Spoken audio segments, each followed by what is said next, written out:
guys? It's your boy Luke here for our round 2 prize picks targets, this time for the Scottish Open. Going to cover what to expect from the playing conditions here for the third round, as well as my top 3 props, and I'll be adding to my slips, whether it's from the strokes board, birdie or better matchup board, or of course for just the birdie board. Going to give you a little bit of a taste of everything. In general, by the end, you should be equipped with the research and knowledge you need to build a lot of your cards yourself, or whether you're just killing the card yourself, which for yesterday ended up going 2 for 3, which isn't all that bad. That's still profit for the 2 for 3 flex that we gave out. In general, looking for that 3 of 3 sweep. So hoping to improve on that performance this time around. Let's go ahead and hop right on in.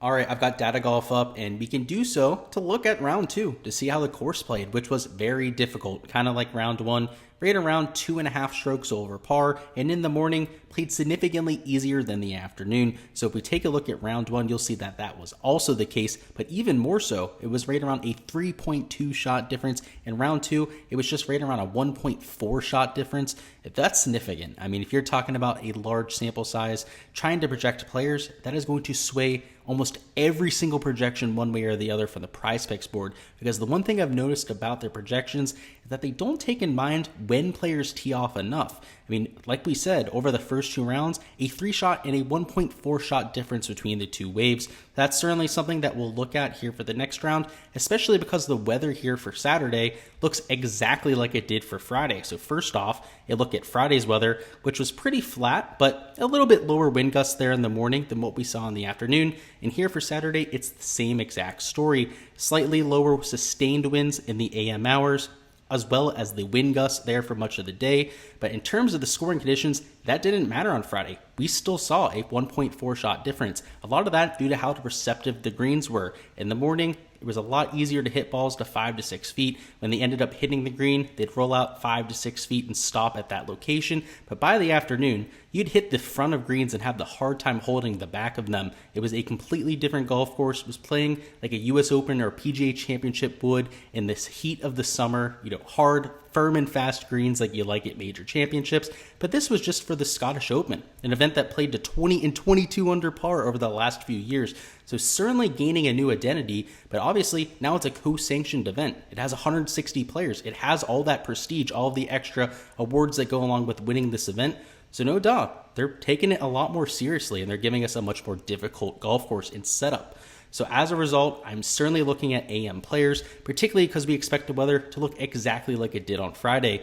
And because it's going to play to right around 3 strokes over par in the afternoon, I mean, I'm really having to think twice about taking anybody that's towards the top of the leaderboard. The guys in the morning, where it's playing right around a stroke and a half over par, it's much more realistic for them to take it to 1, 2, maybe even 3 under par. But for the guys in the afternoon, I think they're going to have a hard time breaking par, let alone going out there and posting 4 to 5 birdies like you're going to need for a lot of the props here. So with that being said, let's talk about the 3 props that I'm targeting in most of my cards. So at the top of things, we're going to have Rickie Fowler over 2.5 birdies or better. And frankly, I love the guys at the bottom of the board. Anytime we're looking at birdies, there's going to be plenty of guys at like 3.5, 3 birdies that are some of the best players in the world. But when the field is averaging more than someone's projection, right? And in this field, over the first 2 rounds, the field is projecting for right around 2.7 birdies. I'm going to be all over somebody like Rickie, who's not only a better than average player for this field, but more importantly, somebody who's been playing solid over the first 2 rounds. In fact, is in contention at this point. Is just outside the top 10. So Rickie Fowler at this projection is somebody I project for just over 3 birdies. And even though, he has to get to 3 to hit, he's still projecting for over a 60% hit rate. I'm projected for right around 3.1 birdies, and though he does tee off towards the middle to end of the day, he's down there at 2.5 birdies. I'm not nearly as worried about him as somebody like, let's say, like a Matt Fitzpatrick or Xander Schauffele, who's going to be teeing off at like 3 p.m. local time over there. It's going to be relatively late into the afternoon. He's going to be dealing with much higher wind gusts. Also, like I said, much crunchier and firm and fast greens than the guys that are even teeing off around midday, let alone the guys that are teeing off early in the morning. So I like getting to Rickie Fowler there. Outside of him for the birdie marks, I love guys in the morning. So I'm not going to talk about all my picks. Of course, if you're looking for my complete card, which for this slate is over 15 props, make sure to check out my Patreon page. $10 for the month. A link is down in the description. We, of course, cover DFS on there, course breakdowns. You get access to the community Discord. So not just the Patreon stuff for Prize Picks, but for all the other fantasy stuff that I cover, and of course the community stuff too. So make sure to check it out. But a lot of them are guys that are teeing off in the morning, right? I'm taking overs on stud tier guys that are in the first half of the wave. And outside of that, I'm fading guys that are going to be playing in the afternoon wave.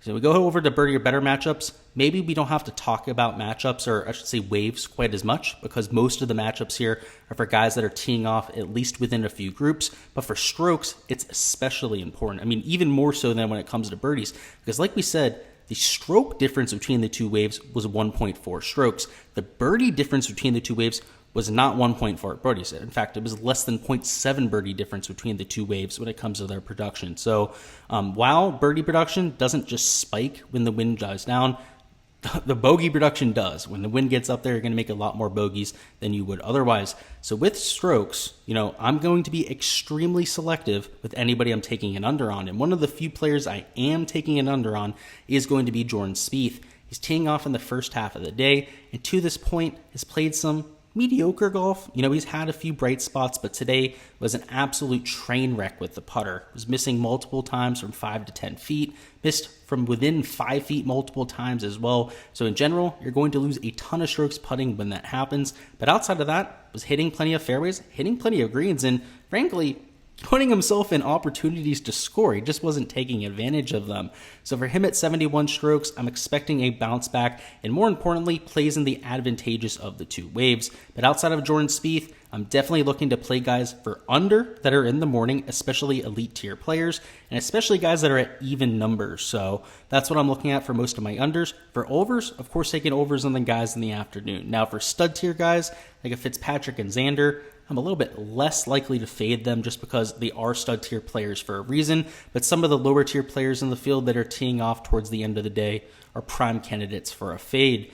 And lastly, we'll talk about this matchup prop, which is one of my favorite I've seen for quite some time, which is going to be the under on Matt Kuchar, and that's going to be for his opponent. So we're taking the Alex Noren side of this equation, and Alex Noren played 3 under par golf today, played beautifully, was hitting fairways, putting himself on greens, and had that magic flat stick.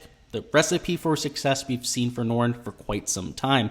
And over the last month or two on tour, he has really disappointed. He missed a few cuts for us, and I've played him through that stretch, and it has been a brutal stretch to say the least. But today, he really showed that he's getting past that. And at a golf course that's difficult, a links-style setup, he's of course European, he's from Sweden, it makes sense that he'd have success at this venue. So for me, I love him over Matt Kuchar, who's getting up there in age. And I know Noren, he's not a young cat himself, but in terms of relative age, I mean, he's, a young cat at this point. You pretty much treat Noren like a 20-year-old compared to somebody like a Matt Kuchar, especially when it comes to their physical fitness. So I love Alex Noren in this circumstance, but even more so than how much I like Noren, I also kind of like fading Matt Kuchar. And the main reason is because he's on the birdie or better prop. He's here at 2.5, and it feels like a trap. A lot of times when Prize Picks puts somebody on here, it's for good reason. It's because the player doesn't have the best stats. And when you take a look at Matt Kuchar's shots gained profile, he's putting it up in a very unsustainable way, gaining around the green, not doing it very much with the approach play, which is the main indicator I'm looking for in a player to see whether they're going to be able to consistently put up that performance going forward. So for me, I'd rather take a shot on Alex Noren, who long-term is just a better player. He's younger, he's in better shape, and to this point is playing better golf than Matt Kuchar, particularly for today's round. So I'll be taking the under on Matt Kuchar, but outside of that with matchups, it's all about the 50-50, right? Who's going to be more consistent? There's guys at the top I like going against some of the lower tier players. Like obviously this Rahm versus McNeely matchup makes quite a bit of sense. In fact, I like the under on this Fitzpatrick matchup. I like having over Fitzpatrick there, but there's plenty of matchups on the board that make sense. So as per usual, it tends to be the safest of the bunch, but if you're looking to hit a 4 or 5 leg play, I would avoid it because they're always landmines. You get a little bit of volatility when it comes to these matchups. If you're looking to hit something and be a little bit more consistent, try and play an edge that I see with strokes because, for some of the guys in the morning, I think they're playing it more difficult. And in the afternoon, I think they're pricing it a little bit too easy. Those you can hit on a little bit easier with 4 and 5 legs because it's all about whether your edge hits. Better or better matchups, it's a true 50-50 proposition. So that's why I say kind of just mix them in. be a little bit careful with how many matchup props that you're playing together, but they tend to be in isolation some of the better props that you can get to. All right, boys, that's all I've got for the round 3 prize picks. Before you hop on out of here, make sure you smash that like button. Also, make sure you comment your favorite prop down in the comment section. But we will have props coming for round 4 too. So make sure you are subscribed here so you don't miss that video when it drops. But also all of my fantasy content, course breakdowns, showdown content, all that sort of fun stuff. You don't want to miss any of that when it drops. But even more importantly, guys, if you want to see all of my picks on the board, make sure to go out and check my Patreon page. It's down in the description. It's $10 a month. Like I said, I post all my cards there, all of my props that I'm taking. It's 15 here for the 3rd round, rather than just the 3 that you see here. And if you're looking to long-term win it prize picks, try and tail my thought process and whatnot, that's definitely what you want to check out, right? 3 picks isn't going to give you the full tasting. And when you have a larger sample size, a larger pool to take from, I'm entering 20 to 25 cards at a time for certain slates. It's going to diversify your portfolio and give you a more consistent result. And I think that's what a lot of you are looking for, right? If you're looking for a lottery ticket, right?